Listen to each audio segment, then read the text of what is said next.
일어나십시오. 예배드립니다.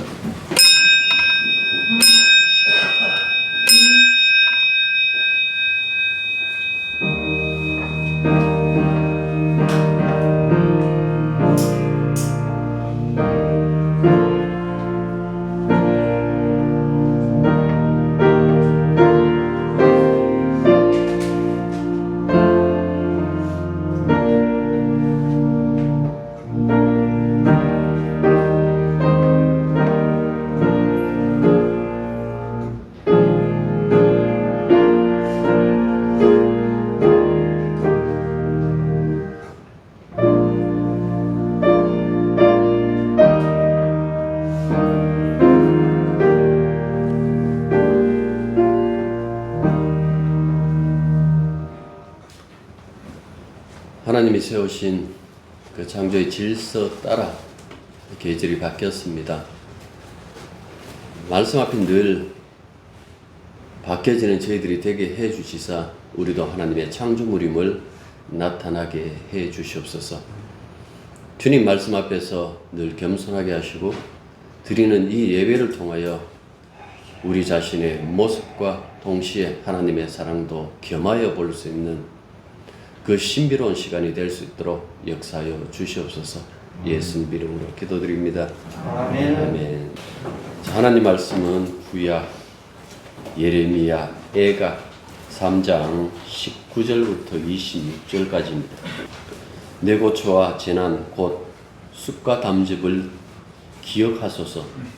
내 마음이 그것을 기억하고 내가 이것을 내가 내 마음에 담아두었더니 그것이 오히려 나의 소망이 되었사오므로 여호와의 인자와 긍휼이 무궁하시고 그가 진실되지 않으니이다. 이것들이 아침마다 새로우니 주의 성실하심이 크시도소이다. 내 생명의 길을 여호와 나의 기억이시니 그러므로 내가 그를 감사하노라. 기다리는 자들에게나 구하는 영혼들에게 여호와는 선하시도다. 사람이 여호와의 구원을 바라고 잠잠히 기다림이 좋다. 아멘. 자, 1장으로 갑니다. 1절부터 6절까지입니다.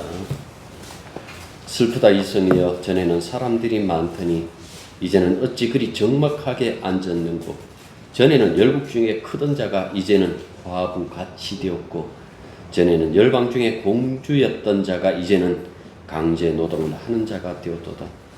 가만에서 슬피는 눈물이 편에 흐르며 사랑하는 자들 중에 그에게 유명한 자가 없고 친구들과 대화하여 약속들이 되었다. 유다는 환난과 많은 고난 가운데에 사로잡혀갔도다.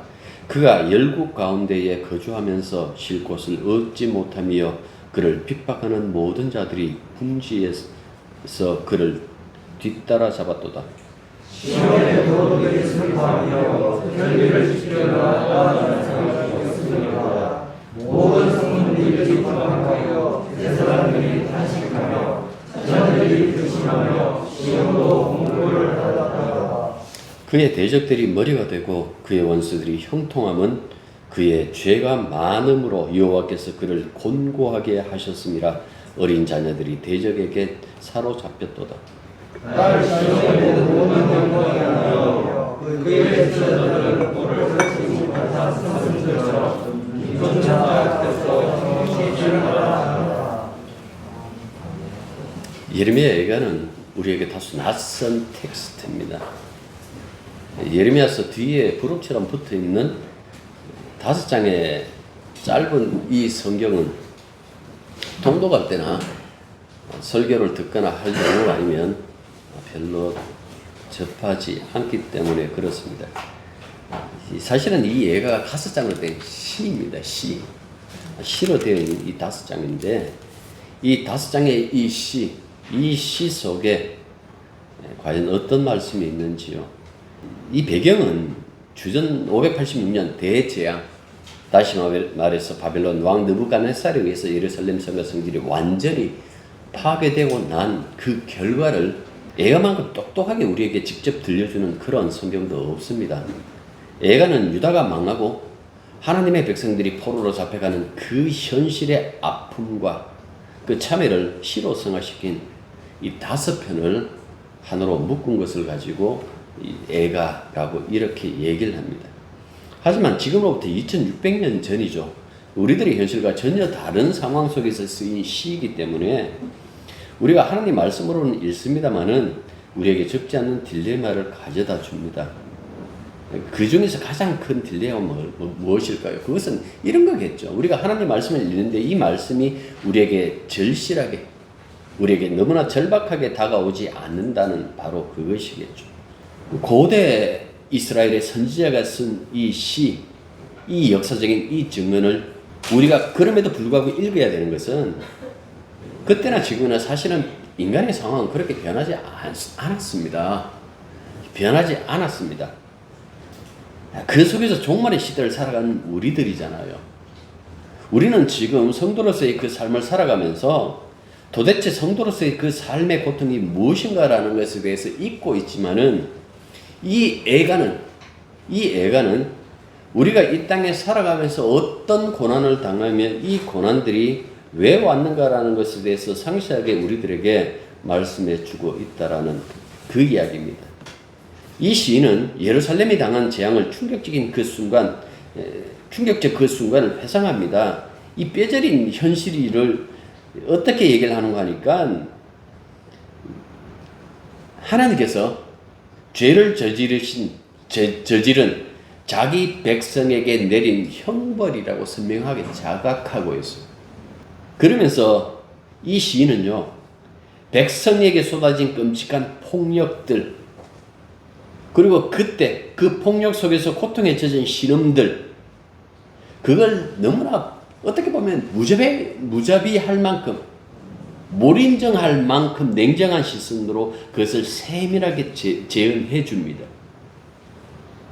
그는 이때 유다를 남편을 버리고 간음하는 부정한 여성으로 의인화합니다. 버림받은 남편이신 주님께서 엄중한 형벌을 그들에게 하는 주의 모습으로 나타나기도 하죠. 그러니까 이 시인은 하나님이 재후시를 하지 못해서 유다가 망한 것이 아니라 유다가 죄악에 상응하는 형벌을 받았다라는 그 사실을 이 애가를 통해서 우리들에게 설명해 주는 것입니다. 혹독한 고통, 그러니까 이 고통만 좋았고는 되지 않겠죠. 이 죄로 말미암아 초래된 이 영적 위기를 극복하기 위해서는 고통 가운데서 소망이 필요합니다.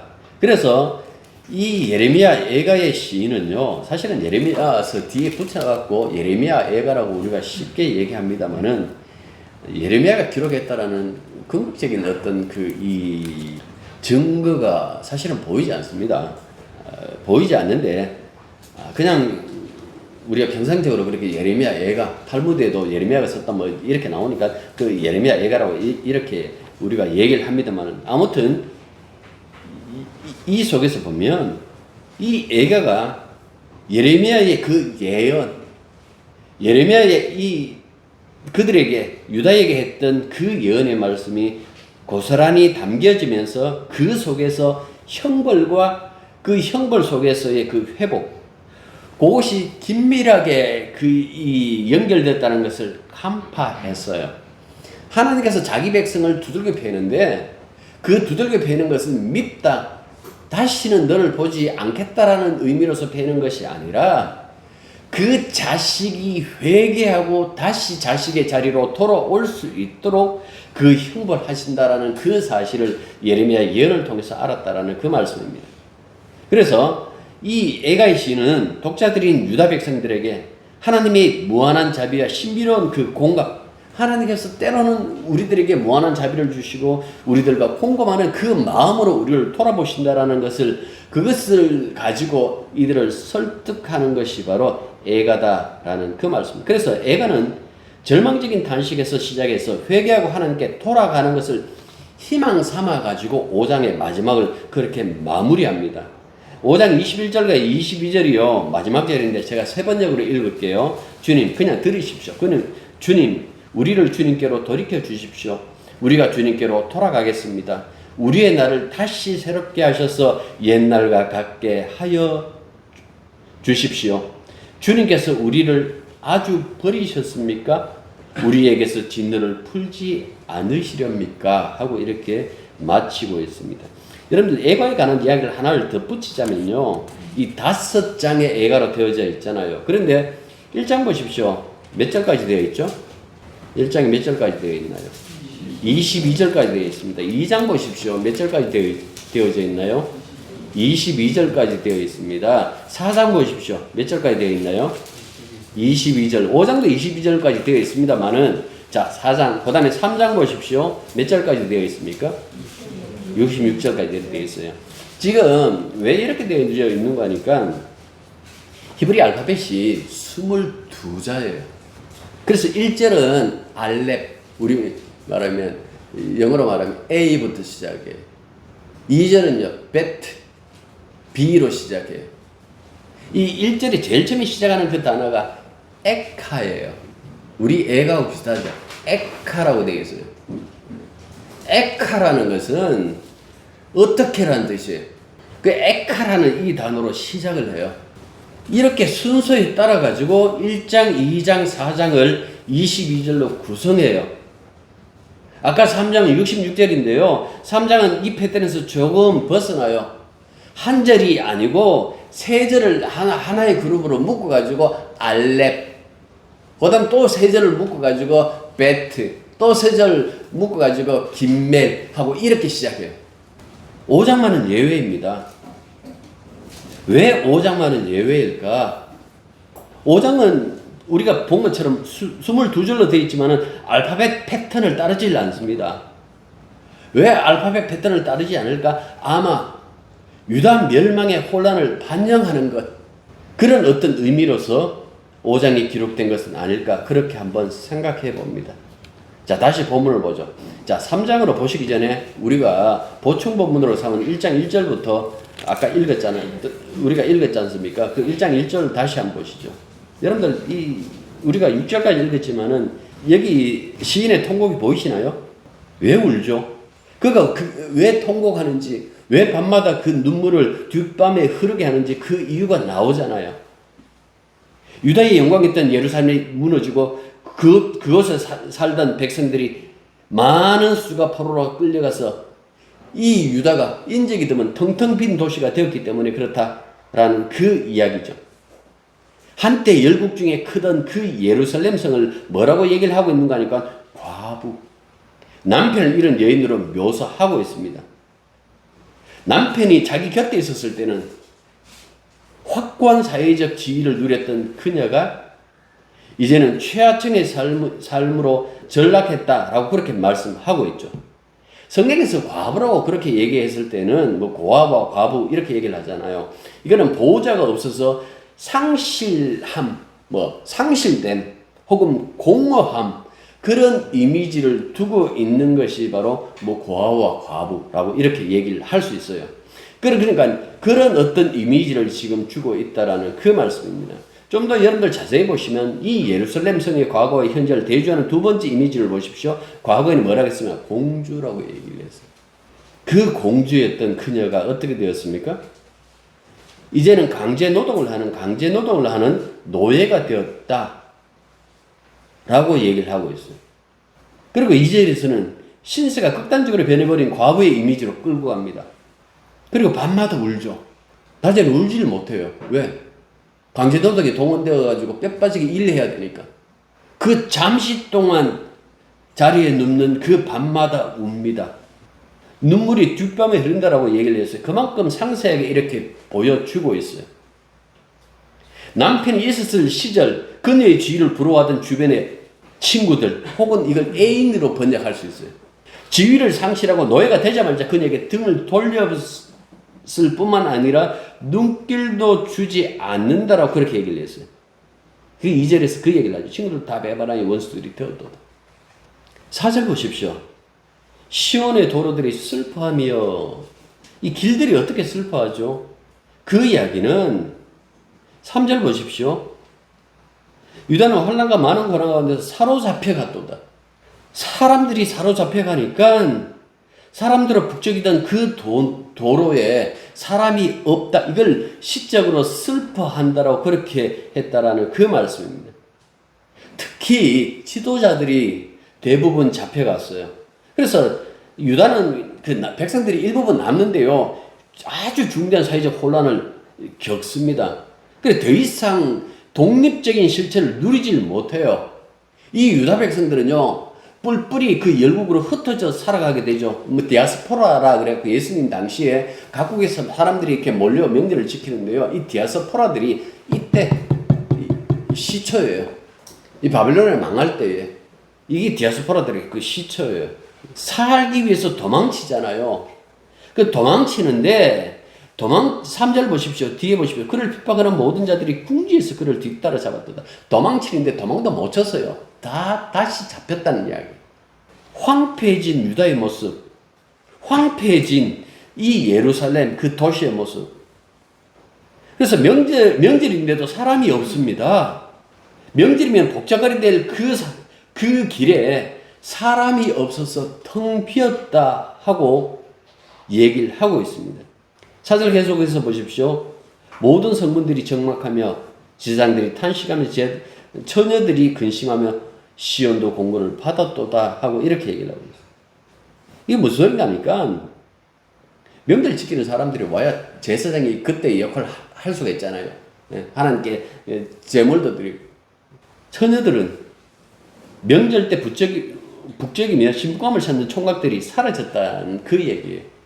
사람들이 있어야 신랑감들이 몰려와야 그 처녀들이 어떻게 결혼을 하고 할 텐데 지금 사람들이 모두 사라졌다라고 얘기를 하고 있습니다. 그 이유를 5절에서는 이렇게 얘기를 합니다. 그의 대적들이 머리가 되고 바벨론이 그들의 우두머리가 되었다라는 그 얘기죠. 그런데 왜 이런 꼴이 났을까? 왜 이런 지경까지 갔을까? 그 이유를 이렇게 얘기를 합니다. 그의 죄가 많음. 이거 바벨론의 죄가 아니에요. 그의 죄라는 것은 유다의 죄예요. 유다 백성들의 죄예요. 그 유다의 백성들의 죄가 많기 때문이라고 얘기를 하고 있어요. 그 죄들이 여기서는 상세하지 않지만은 예레미야에 의하면 거짓말, 납치, 살인, 절도, 안식일 파기 등등. 예레미야 7장 31절 보면 심지어 자기 자식을 제물로 바쳤어요. 몰록이라는 신에 자식을 불태워가지고 복을 챙기는. 그리고 무엇보다도 이들의 이 역사가 그렇잖아요. 틈만 보이면 우상 숭배했어요. 그걸 예레미야와 예언자들은, 선지자들은 한결같이 그 얘기를 했죠. 그건 하나님을 버리는 간음이다. 언약을 깨트리는 행위이다. 신랑 신부, 요즘 제가 그 친구 딸내미 결혼할 때 제가 갔는데 그냥 성원 선언만 이렇게 해줬어요. 그들 신랑이 옛날에 우리 물었잖아요. 신랑에게 신부에게 물었는데 이제는 자기들 스스로 얘기를 하더라고요. 부모들하고 같이 오는 것도 생각하고 둘이가 손잡고 이렇게 와요. 와고 이렇게 바뀌었는데 그걸 이렇게 들어보면 다들 그 얘기를 해요. 우리가 흔히 들었던 것 중에 하나가 뭡니까? 검은 머리 팥뿌리가 되도록 그 얘기잖아요.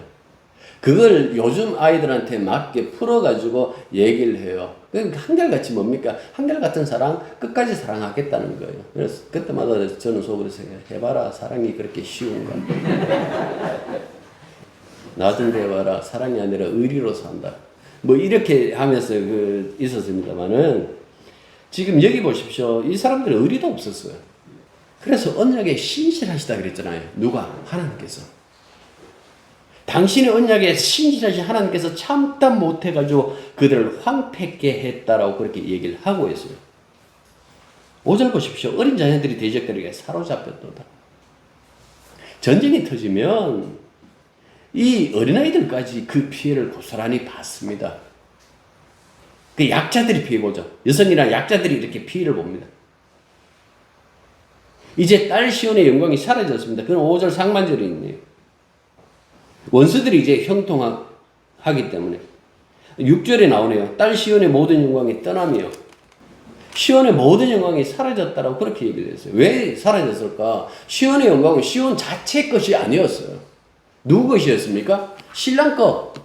하나님의 영광 때문에 이 시온의 영광이 있었는데 그 신랑 대신은 하나님이 떠나버리니까 어떻게 됩니까? 그들의 영광도 사라졌다라는 그 말씀입니다. 우리가 왜 신약의 에베소서, 갈라디아서 강의하면서 자주 했던 말 중에 가장 많이 들었던 말이 뭡니까? 그리스도 예수 안에서. 이 안이란 말이 굉장히 중요하다 그랬잖아요. 우리가 그리스도 예수 안에서 하나님의 자녀라고. 주님 바깥에서 하나님 자녀 될 일이 없겠죠. 하나님의 아들 안에서 하나님 아들로 인정받는 거예요. 그렇기 때문에 여러분들 우리들이 가지고 있는 그 영광은 주님의 영광이에요. 공유하는 거예요. 따로 있는 것 아니에요. 특히 이런 부분은 목사 장로들이 굉장히 조심해야 되겠죠. 그래서 시인이 뭐라고 얘기를 하는 거 하니까 6절 보십시오. 사슴들처럼 뒤쫓는 자 앞에서 힘없이 달아났다. 사냥꾼을 피해서 도망가는 그 사슴 비유합니다. 누가요? 유다가. 여러분들 이 끔찍한 비극의 역사를 어떻게 생각하십니까? 여러분들의 역사의식은 어디에 근거하고 있습니까? 한 나라가 망한 이유가 어디에 있다고 여러분들 생각하시죠? 아시리아의 군대에 의해서 망해버린 그 북이스라엘, 바벨론 군대에 의해서 망한 남유다. 여러분들 이 모습 보신다면 당연히 군사력이 한 나라의 운명을 결정짓는 요소일 것이라 생각해요. 현실적으로 보면 이게 맞습니다. 어제 국군날 행사에 북한이 미사일 쏘니까 우리도 그 미사일 세계에서 가장 큰 중량을 실은 그 미사일을 보여줬잖아요. 현실에서는 그게 맞아요. 이 사람들은 우리가 대한민국이 선택된 나라가 아니에요. 그냥 이방 나라예요. 이방 나라에 불과하기 때문에 그렇다고 이 백성들이 다 예수 믿는 것도 아니기 때문에요. 그들이 생각하는 것 현실 속에서는 맞아요. 커다란 군사력, 당당한 군사력을 가지고 있는 현실적으로는 이 말이 옳죠. 지금 시인이 피 쏟듯이 지금 탄식하고 있는 이 예루살렘의 함락, 이건 역시 현실적으로 보면 바벨론은 막강한 군사력에 의해서 일어난 일이니까 누구나 다 그렇게 말할 수 있어요. 이런 역사적인 경험 우리에게도 많잖아요. 중국이나 일본의 침략을 받은 우리 선조들이 상당한 정도의 군사력을 갖추고 있을 때는 그나마 나라를 지킬 수 있었지만 없었을 때는 모든 것을 다 잃었잖아요. 특히 그렇게 멀지 않는 남북 내전 겪었잖아요. 완전히 공산화 될 뻔했던 우리나라가 그만큼 전쟁에 민감할 수밖에 없는 것은 맞아요. 그리고 지금 세상이 또 바뀌어요. 신냉전 시대. 세계 패권을 다투는 거대 국가들의 그 싸움판. 이제는 좀 이타적인 것이 사라져 버렸어요. 모든 것이 다 자국 우선주의. 미국을 천조국이라고 그래요. 국방비가 천조, 우리 돈으로 하면 천조 넘는다고 천조국이라고 해요. 세계에서 가장 큰, 세계에서 가장 막강한 그 군사력을 가지고 있는 미국을 우방을 두고 있는 우리 같은 작은 나라는 미국을 우방을 두고 있다는 것은 더없이 좋은 선택일 수밖에 없어요. 그런데 여러분들 생각해 보십시오. 이 이스라엘, 유다, 이 치리자들이 그런 선택을 안 했을까요? 그들이 국제 정세를 보면서 살아남을 방도를 생각 안 했을까요? 그런데도 망했습니다. 지도자들이 국제 정세가 돌아가는 정확한 눈이 없었기 때문에 망했다. 그렇게 얘기할 수도 있겠지만은 선지자들의 역사 분석은 조금 달랐습니다. 모든 선지자들은 예레미야도 역시 마찬가지고 에가를 쓴 이 시인도 마찬가지입니다만은 하나님이 역사를 주관한다고 보고 있는 거예요. 이거는 유다와 예루살렘뿐만 아니라 이스라엘이나 유다뿐만 아니라 전 모든 그 세상에 그 역사를 주관하고 있다고 본 거예요. 참 하나님이 창조한 세상이고 하나님이 이 역사의 주인이라면 당연히 역사의 모든 문제는 하나님부터 바라보고 해결의 이 실마리를 찾는 것이 당연하지만은 이 사람들은 그렇게 하지 않았다라고 얘기를 하고 있어요. 예레미야가 백성들을 만날 때마다 가장 많이 했던 말이 뭘까요? 그게 아마 회개하라라는 말일 거예요. 회개하라는 말은 그것은 하나님을 기억하라는 말과 같습니다. 예레미야는 유다에게 임할 재난과 재앙의 그 원인이 하나님의 뜻을 거스린 데 있다고 보고 그것을 우상 숭배로 설명하고 있다라는 그 말씀이죠. 여러분들 우상 숭배하면 그냥 만들어진 그 신상에 절하는 것만 우상 숭배라고 생각하는데 아닙니다. 하나님이 아는 다른 살 길을 찾는 모든 행위가 우상 숭배예요. 다시 얘기합니다. 하나님이 아닌 다른 살 길을 찾는 행위가 우상 숭배입니다. 우리들의 우상 숭배가 뭘까요? 다음 달에 이제 수능이 있잖아요. 한국교회에서 좋은 대학 간다라는 것은 그의 뭐 지금은 많이 좀 달라졌습니다만은 그의 앞길이 탄탄대로가 열린다라는 것과 같은 말로 얘기잖아요. 그런데 수능 잘 쳐서 좋은 대학 가는 것이 나의 살 길이다 생각한다면 그게 우상 숭배가 된다라는 얘기예요. 얘들아 공부하지 말라는 소리 아니다. 여러분 자주 얘기했지만은 물질 만능주의에 빠진 이 세상에서 탐심을 품고 그것이 나의 살 길이다 라는 것이 우상 숭배예요. 또 교회 와서 예수 믿으면 만사 형통합니다. 여러분들 그거 우상 숭배예요. 그런 살 길을 우리들에게 주시지 않았기 때문에 그렇다라는 그 말씀입니다. 주님은 우리들의 머리 되시고 우리는 그의 몸이에요. 몸은 머리의 생각, 머리의 뜻을 이루는 것을 반영하는 곳이 몸이에요. 몸이 자기 뜻을 제시하여 이렇게 하자 저렇게 하자는 할 수 없다라는 그 얘기를 사도 바울이 얘기를 한다고요. 우리가 이 얘기를 하는 것은 공부하지 말라 돈 없이도 산다라는 것을 주장한 것이 아니에요.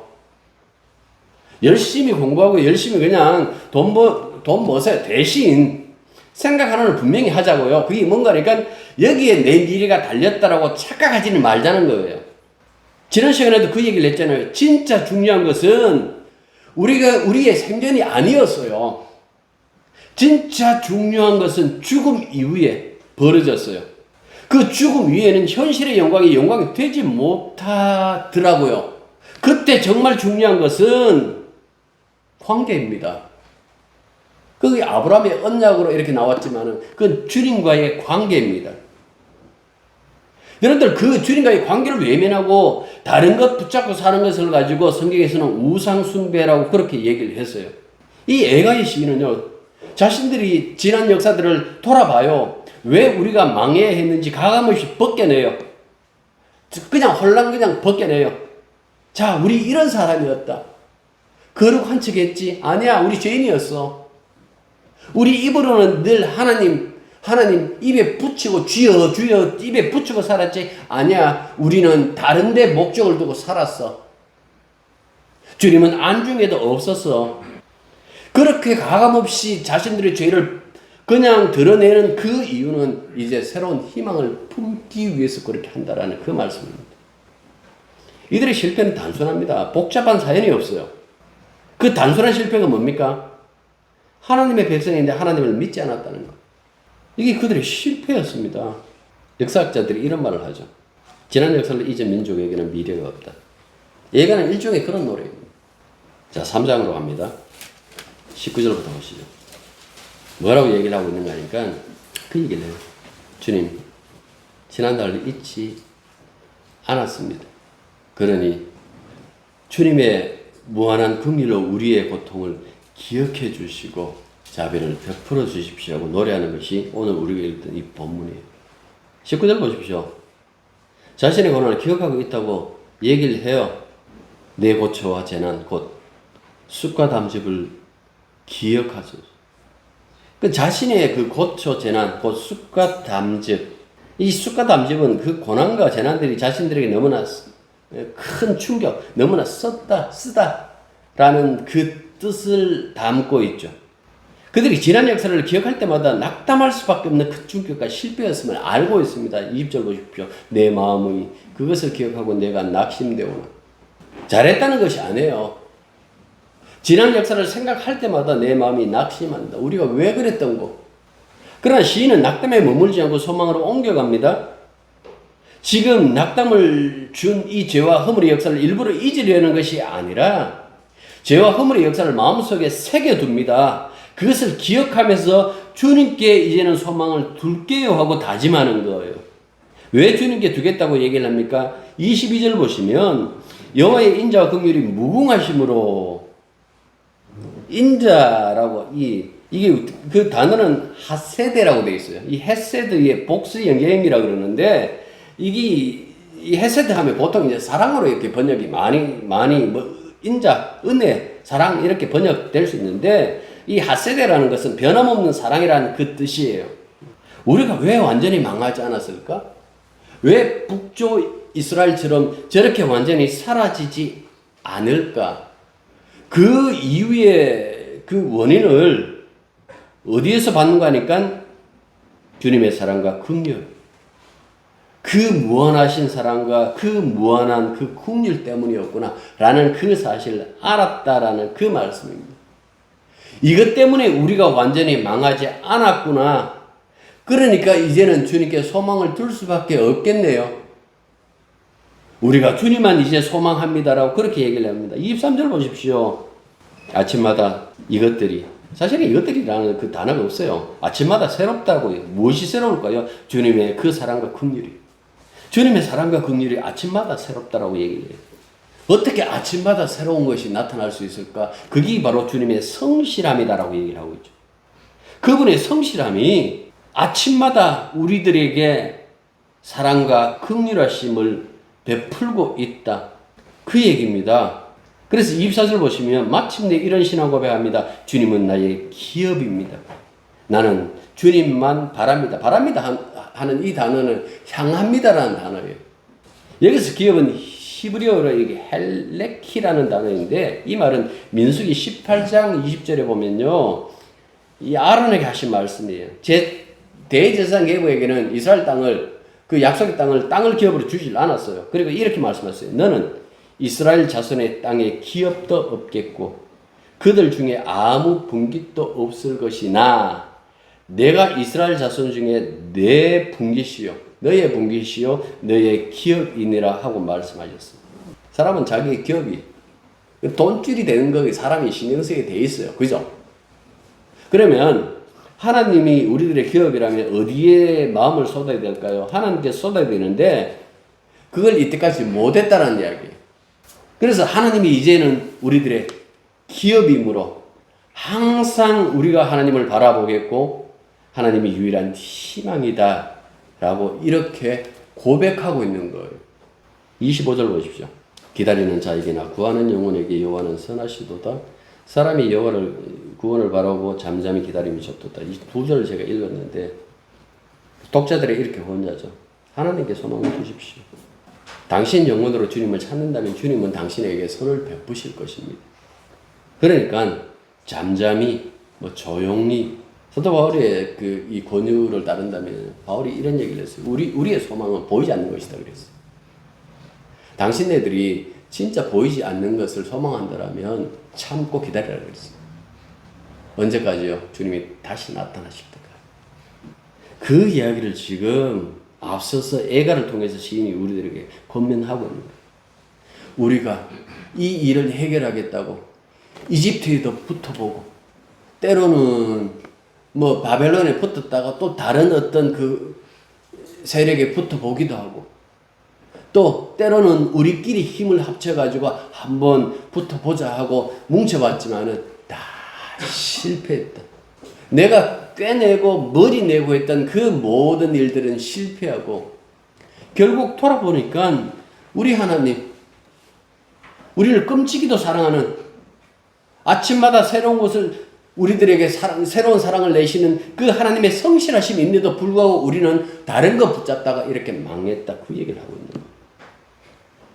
여러분들 이 얘기를 들으면 나 이제 주님을 믿어야지 라고 생각하시겠죠? 아니요. 여러분들 못하십니다. 목사님이 내 인생을 압니까? 내 인생을 살아봤으면 어떻게 장담합니까? 예, 장담할 수 있는 이유는 성경에서 누구도 못했기 때문에 그렇습니다. 오직 성공하신 분은 이 말씀에, 이 요청에 제대로 맞추신 분은 주님밖에 없어요. 예수님이 죄인으로 하나님 앞에 나오십니다. 물론 우리들의 죄를 짊어지신 죄죠. 예수님은 죄에 대한 대가가 단호한 형벌뿐이라는 그 사실 아셨습니다. 그리고 그 형벌을 우리 대신 받으시면서 그 십자가에서 완전히 아버지께 자기를 맡기시죠. 아버지 내 영혼을 아버지 손에 맡긴다 그렇게 말씀하시죠. 그리고 아버지께서는 약속대로 예수님을 죽은 지 4일 만에 도로 내셨습니다. 여러분들 이 이야기를 왜 하는 거니까 구약의 모든 그 실패는 우리가 다짐하고 우리가 지난 역사를 돌아보십시오. 돌아봅시다. 그 얘기를 하기 위하여 이 제목을 삼는 것 아니에요. 지금 우리가 이 얘기를 하는 것은 십자가 얘기하기 위해서 하는 거예요. 우리는 주님이 보내신 그 성령을 통해서 주님의 일생에 가담한 자가 된 거예요. 고스란히 주님의 인생에 우리가 참여하고 그분이 이루신 것을 공유하는 자가 되었다라는 그 말씀입니다. 우리의 기업은 주님이시기도 하고 주님의 기업이 다시 말해서 교회가 주님의 기업이기도 하다라는 그 말씀입니다. 그래서 성도들은 항상 주님 안에서 주님과 함께 울고 웃고 하죠. 그리고 주님의 사랑은 아침마다 새롭습니다. 새로운 사랑으로 성실하게 일하시는 그 주님 때문에 우리는 살아가는데요. 주님의 그 성실한 사랑이 날마다 우리를 십자가 앞에 세워줍니다.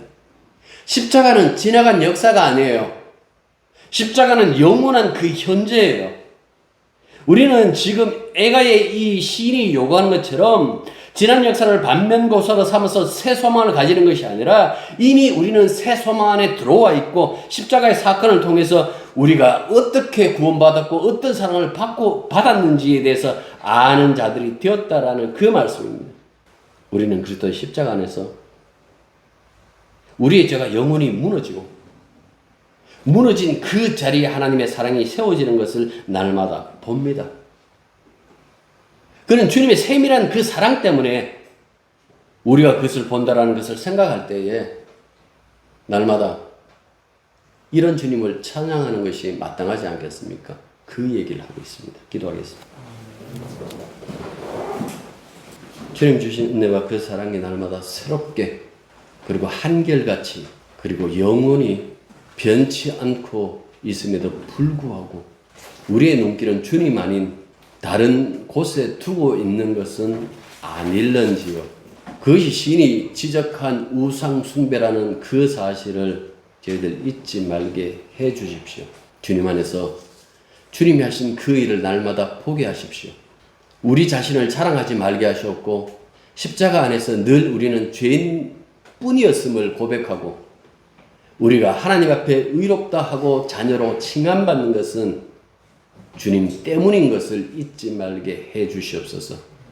그래서 날마다 주를 찬양하며 살아갈 수 있도록 우리 발걸음을 인도하여 주옵소서. 예수님 이름으로 기도드립니다.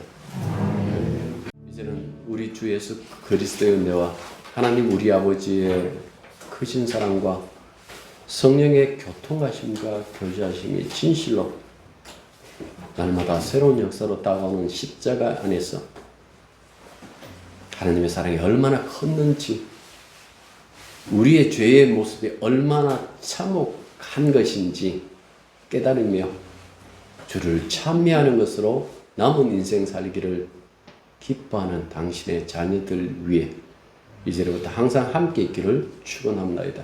아멘.